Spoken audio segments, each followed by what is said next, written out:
To request FMLA through EdHive, first go to edhive.app. Log in using your organization's SSO, whether it be Google or Microsoft. Once on the EdHive page, click on the FMLA app icon. To start a new request, click the orange plus button. Fill out the employee information fields. Some of these fields will be pre-filled for you.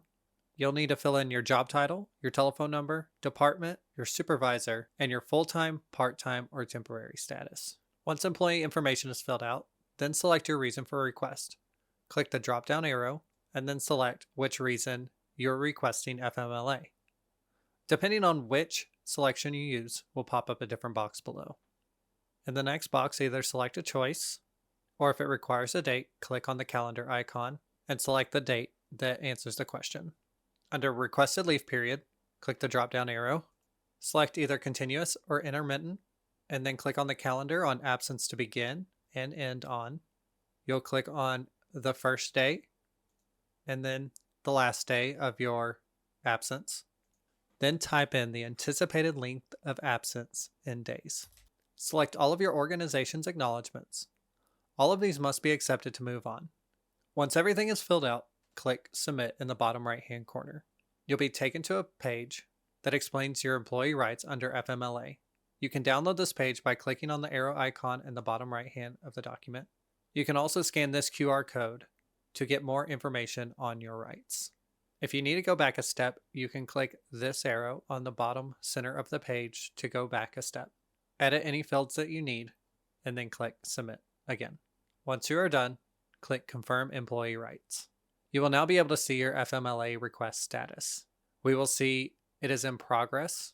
Later, this will change to complete or continuous or intermittent, depending on the process. Each one of these circles will show what step it is on. If it is grayed out, it has not reached that step yet, or it has been skipped if another circle behind it has been colored in. Any of the circles that are orange and have a single person in it is for the employee. Any steps that are blue and have multiple people in it is for the FMLA admin. Also, if you hover over, it tells what step it is on. You can click on the little eyeball icon on the right-hand side to view the full progress and anything that's already been completed. Once the FMLA admin is done with the eligibility step, it will move on to your next step, certifications. Now we have moved on to the certification step. To continue the process, click on the pencil icon on the right-hand side. It will show you the government form filled out by HR. You can download this for your records by clicking the arrow icon in the bottom right-hand corner. On the left menu, you'll see certifications with a red page icon next to it. Click on certifications. From here, you can download your form by clicking on the down arrow beside the form's title. This will download the official certification form that is needed for your request. Once you have the form filled out, you can upload it here by clicking on the orange up arrow beside the title or dragging the file onto that same space. You can view your uploaded documents by clicking on the eye icon, or you can delete the document by clicking on the trash can icon. If your organization has requested some additional documents, you will see extra fields below this, and you can upload those documents in their corresponding areas. Once you are done, select Complete. Depending on the next step, which is designation, you will either be sent back to this step to re-upload any documents that your HR has requested, or you'll move on to the Return to Work stage. Now that we are on the Return to Work step, you will see that the status has changed, whether it says continuous or intermittent. It'll have a due date, it'll have a return to work date, and you can either continue the FMLA process here, or you can do your check-in or view any used FMLA hours by clicking on the clipboard. To check in, click on the check-in button, type in your message.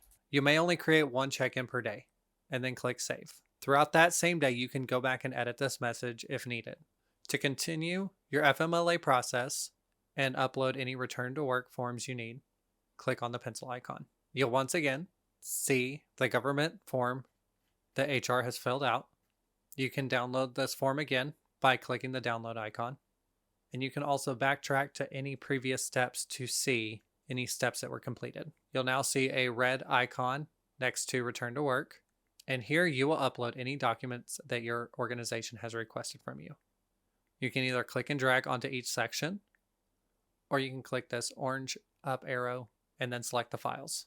Once all files are uploaded, click Complete. At this point, you can continue to report in and view any of your hours, and you can also go back and view the progress and click on any previous steps.